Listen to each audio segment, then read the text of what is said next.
think next year we can have a naked April Fool's Day dinner. Oh, yeah. All of 5 minutes at most. Okay, Gary's half naked. Let's see the rest of you. We can't get too much further. Oh,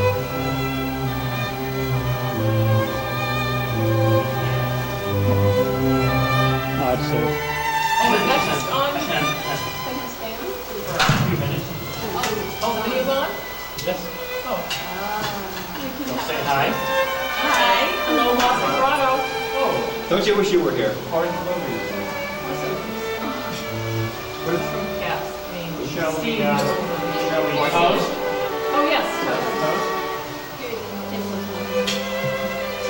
Right up, smoke before it melts. to fine dining and caving.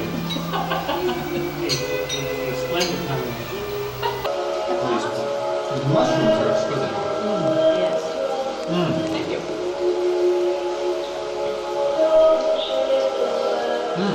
Well, they sound good. Go home tonight and do hard stuff. Fantasize or do whatever, I don't know. But, and then he went home and he had it framed up in his house. Cheers.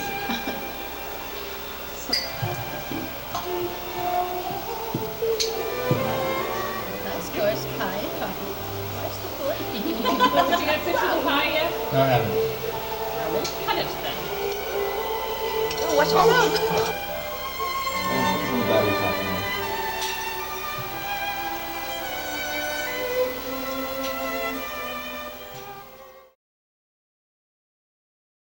How do you tell someone about what they have never seen? How do you show someone what lies in the darkness? There are places beneath the earth that are alien to light, where creatures live without eyes, where streams run for miles unseen. Some of these places are dangerous. Some are endangered.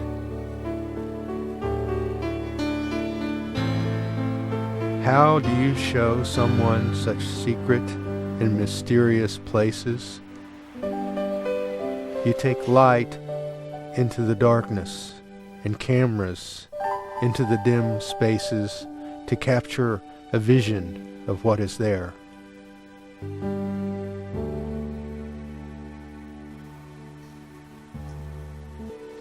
When we learned that the proposed I-66 roadway threatened Short Creek and the Sinking Valley Cave system, concerned cavers, hydrologists, and college students stepped forward to help protect this unique aquifer. It became imperative to show the public what lies below this ground. It became important not only to show how the road might affect the cave, but how the cave might affect the road.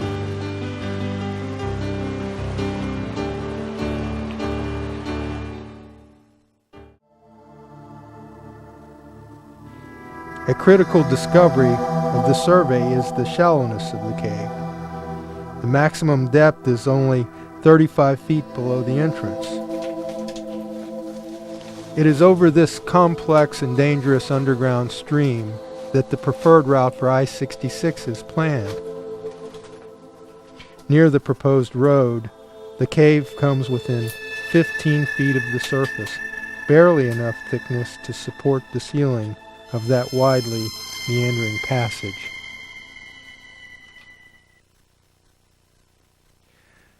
Nearly all the water of Sinking Valley funnels through this neck of Price Cave. Raging floodwaters bombard the cave, but additional vibrations from blasting, increased runoff, mounting sediments, and the added weight of the roadway could tip the scales to create a disastrous collapse. It may not become manifest until the road is built, but sinkholes below the embankment could cause an even more costly and serious collapse.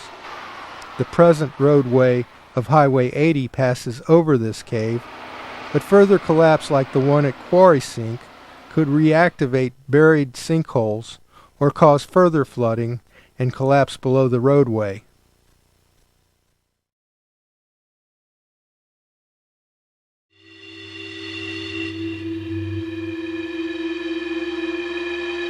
Do we know the difference between illusion and reality?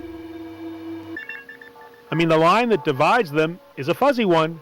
After all, look at all the time that we delight in the false realities that we construct for ourselves. I mean, we're immersed in images and sound bites. I mean, wavelengths bounce off satellites and they fill the air around us. Illusions.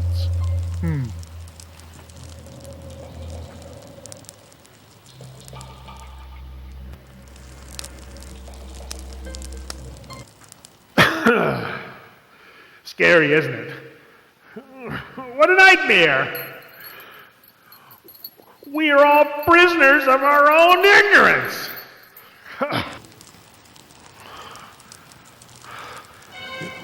Is this all there is?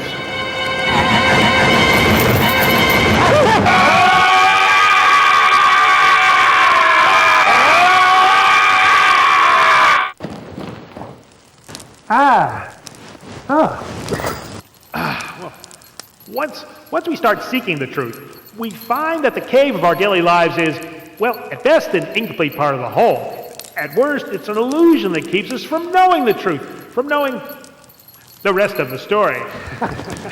For most mortals, sensual pleasures are like leaden weights attached to them at their birth, which drag them down and turn the vision of their souls upon the things that are below. Born into a cave of sensual illusions, Augustine escaped the lower world only with great personal effort. As Plato knew, in this ascent of the soul, sometimes we must be dragged shamefully upward through the dirt, but in our better moments, we struggle heroically toward the light. And since this is an allegory, we can say that the prisoner is blinded by the divine and the eternal and the good.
I think we're into something.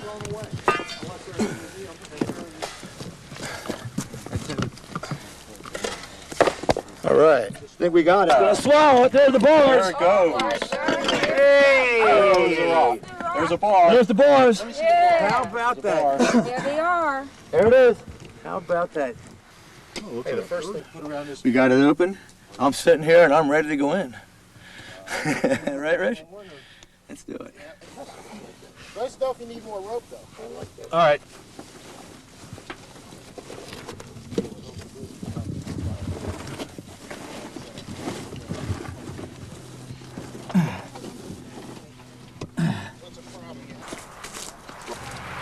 This is the finest cave in eastern Pennsylvania. This cave has many unique things, including a geyser, virgin formations that are far larger and more impressive than anything else in this area. And it has an area in the rear of the cave which goes on, which we hope to be able to enlarge in order to get to see what lies beyond. The cave is extremely significant and also extremely fragile. Well, there's 11 of us going in here today, and we have to be careful because there's formations everywhere. Your helmet will knock off stalactites very easily because it's a low ceiling and there's lots of stalactites. The signature in the back of the cave is very interesting too. There's an area in the back that's very hard to get to because it's very tight, with a Victorian type of signature that says WOFFO or WOTTO. We hope to be able to research more on that. The fact that that area is very close to the surface, evidenced by the roots coming in, leads us to believe there may have been a second entrance at one time also. The significance of this cave is it has a history. It dates back to 1872, according to Dean Snyder, who's researched it.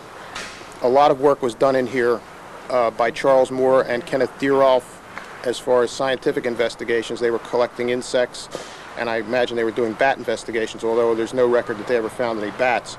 But when we entered the cave in 1980, we found their equipment, a leather satchel that included their lamps and their little test tubes that they had put into the clay floor in order to trap the insects.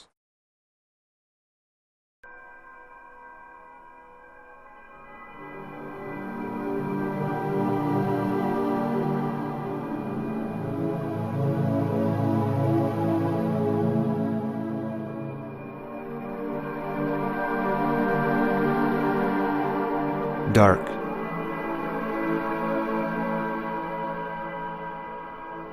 Mysterious.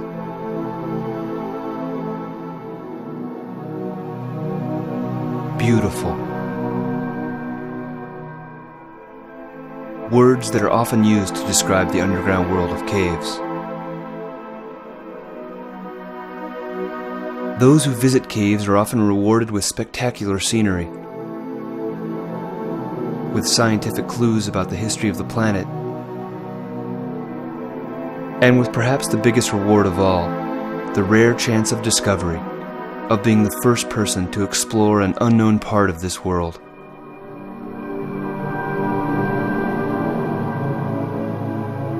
Formed over thousands of years by ceaseless natural processes, caves are repositories of some of nature's finest creations. Mountains of stone that have been folded and compressed by immense tectonic forces can contain crystal formations so delicate that they would be destroyed by the slightest touch.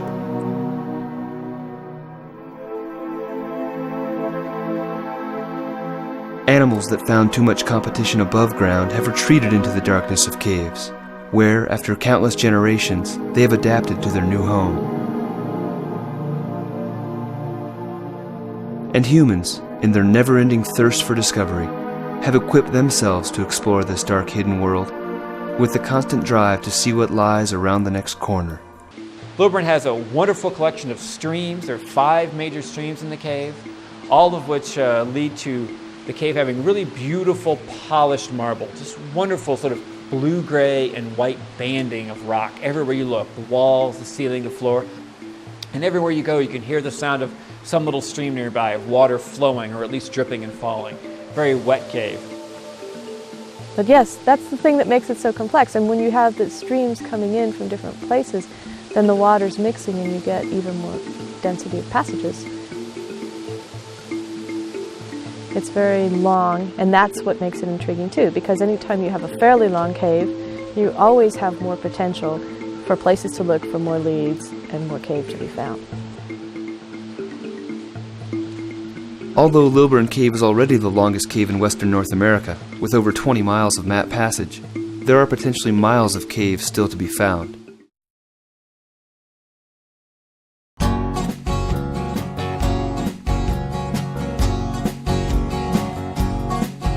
Well, he called me on the telephone, said it's time to go. A cave at Virgin Passage, got to get way down below, but it's on posted land, and the rest is just a tragic tale.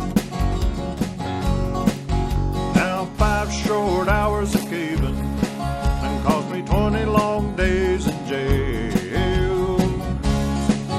Well, we parked down by the pasture, climbed across the fence, snuck from bush to bushes like the fools that had good sense, but we were bound to fail. Just a couple of testosterone males. Now 5 short hours of caving and cost me 20 long days in jail. He was standing by the entrance, a shotgun in his hand. It wasn't hard to see he was a very angry man. He said, it's time to go, I hope you can afford the bail. And now 5 short hours of caving and cost you 20 long days in jail. Well, we tried to say we're sorry, but it was to no avail. The sheriff wouldn't listen as he drug us off his jail. We met real strange dudes who seemed to like our tragic tales. And now 5 short hours of caving and cost us 20 long days in jail. Now the judge had no mercy as he set us in a room, set us sneaking round on posted land like Rob on a tomb. It made me want to cry and get down upon my knees and wail when he said 5 short hours of caving then cost you 20 long days in jail. Well, when they let me out of prison, I'm gonna kiss the sky, gonna walk the straight and narrow right up till the day I die, 'cause I can't take no more life inside the Tombstone hell. I won't let 5 short hours of caving cost me any more time in jail. I won't let 5 short hours of caving cost me any more time in jail.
A team of adventurers descends into a cave in northern Alabama. A thunderstorm dumps 2 inches of rain in 20 minutes, unleashing a flash flood. There just was no break from the water, and it was just everywhere. Water traps the explorers. Rescuers can't reach them. And the water is rising. Their mission is to descend through McBride's Cave, a 1.7-mile labyrinth that forms a jagged staircase 513 feet deep. Along the way, there are 9 pits, known as drops. One by one, the cavers shimmy into the darkness. The team's first obstacle is a 36-foot double drop.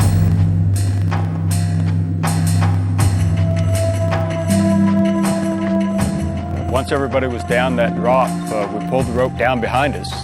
We're now committed to make the trip through the cave.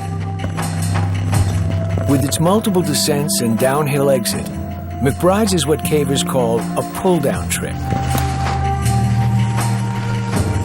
Essentially, when you do a pull-down trip, you're burning your bridges as you go.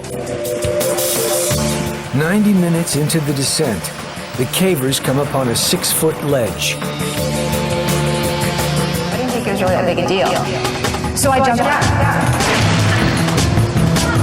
Forrest lands in a swirling pool, breaking her ankle.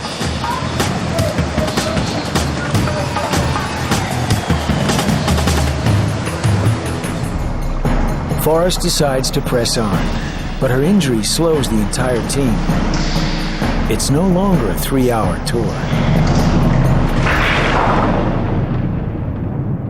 Above ground, it begins to rain. In 30 minutes, 2 inches of rain drench the countryside and pour into the already saturated cave. Doug Strait is the last in line.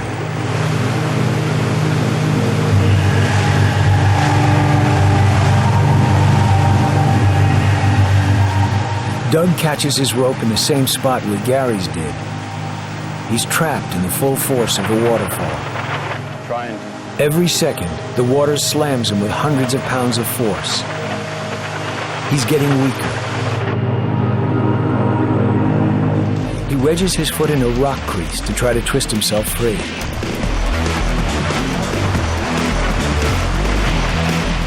It works, but the wrenching action fractures his leg.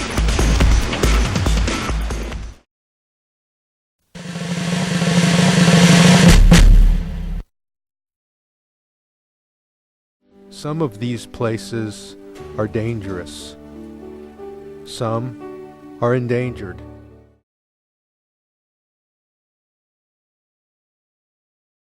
There's formations everywhere. Your helmet will knock off stalactites very easily because it's a low ceiling and there's lots of stalactites.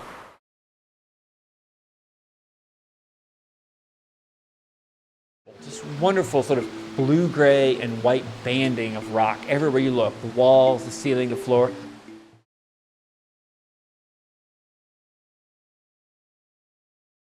Fence, smoke from bush to bushes like the fools that had good sense, but we were bound to fail. Just a couple of testosterone males.